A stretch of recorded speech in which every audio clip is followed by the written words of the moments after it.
Penghitungan hasil pemilu di Amerika Serikat, pemirsa, akhirnya selesai. Dari 6 PPLN Washington DC dan juga Chicago menyelesaikan rekapitulasi terlebih dulu, disusul Los Angeles dan New York. Sementara itu di San Francisco dan Houston baru selesai pada tanggal 22 Februari. Dan selengkapnya kita ikuti laporan dari tim VOA.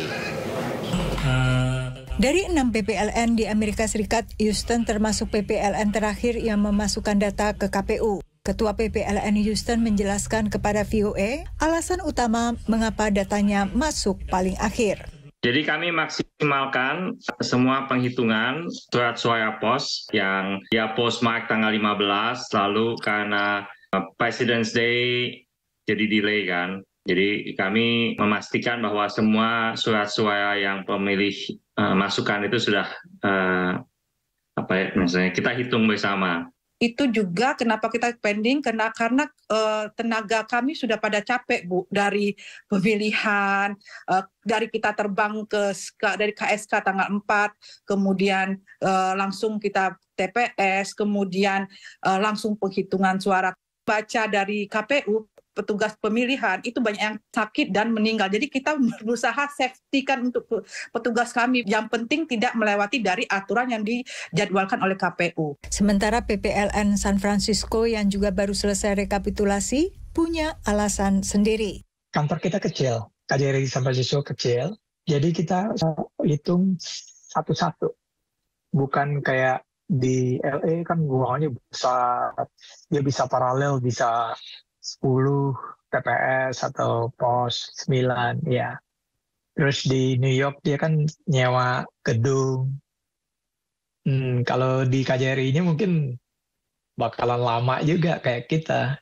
Itu aja kendalanya, kita nggak bisa bikin paralel. Nggak ada ruangan. Dari PPLN San Francisco maupun Houston, paslon nomor 3 meraih suara terbanyak disusul paslon 2 dan 1. Sementara dalam Pileg, PDIP menduduki peringkat pertama, disusul PSI dan PKS. Isu kesalahan rekapitulasi tidak terjadi di Amerika Serikat karena jumlah yang dihitung tidak terlalu besar dibandingkan surat suara di tanah air. Begitu pula dengan kemungkinan terjadinya kecurangan.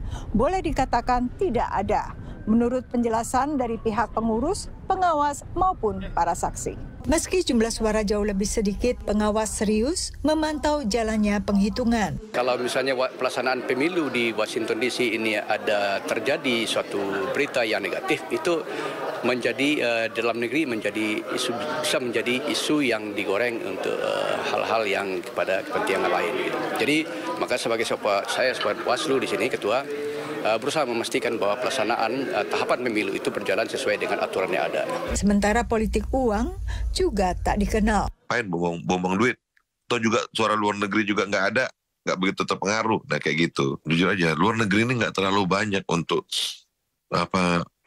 kampanye duit segala macam, nggak banyak yang mau ngasih itu. Makanya kampanye di sini kan maksudnya nggak banyak. Sedangkan untuk kesalahan rekapitulasi seharusnya bisa dihindari jika dilakukan dengan benar. Dengan selesainya rekapitulasi hasil Houston dan San Francisco, maka untuk Pilpres di seluruh Amerika Serikat, paslon Ganjar Mahfud unggul. Dari Washington DC, demikian laporan tim VOA.